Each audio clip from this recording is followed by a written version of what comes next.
Question 1. Describe the continuum of formality of language from oral to literate, that is, reading and writing.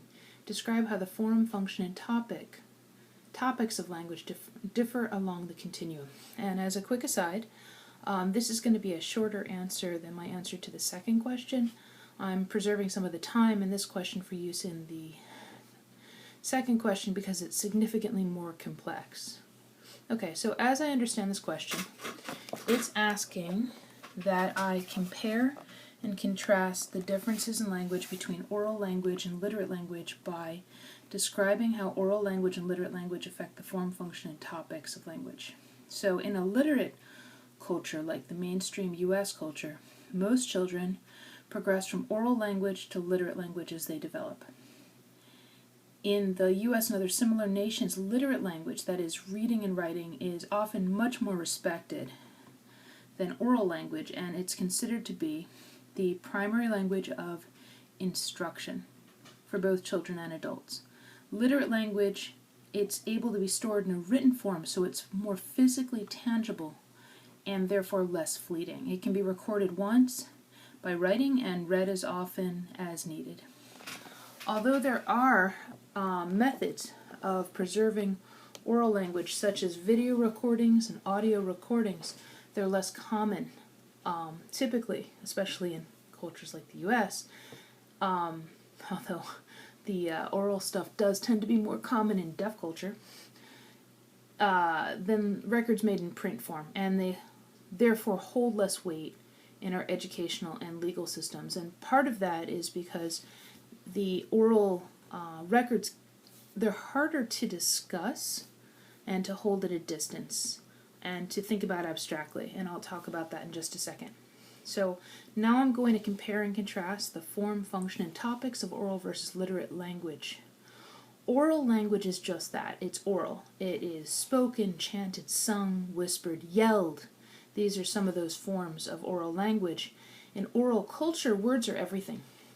Their performance, their meaning, they're central to all understanding and memory. Memories are conveyed by recitation, by verbal storytelling.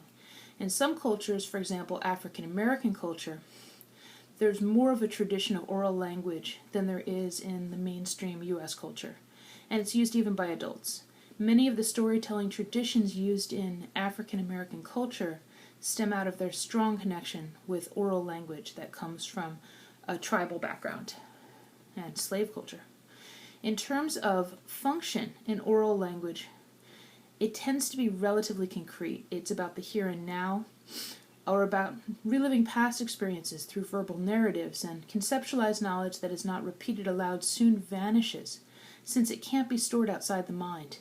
Due to the traditional repetition of knowledge through storytelling, there does tend to be preservation of older ways and respect for older traditions, less focus on the young. So long as they're repeated, they'll not be forgotten or just relegated to a dusty book, as they might be in a literate language.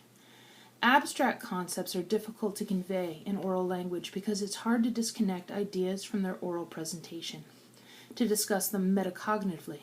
Literate language, on the other hand, is language that's conveyed by reading and writing. It can be inscribed into a note, sent in an email, read as a speech. Written as a memo, it's preserved without much regard to time. So even when forgotten, it can be revived, assuming that the literate language is decodable by the current standards. In literate language, the words and interpretation of language is based on reading and writing, which is more private and individual. Words can be used to address larger groups of people than one person can meet at a given time, or than one story might encounter being told orally from one group to another.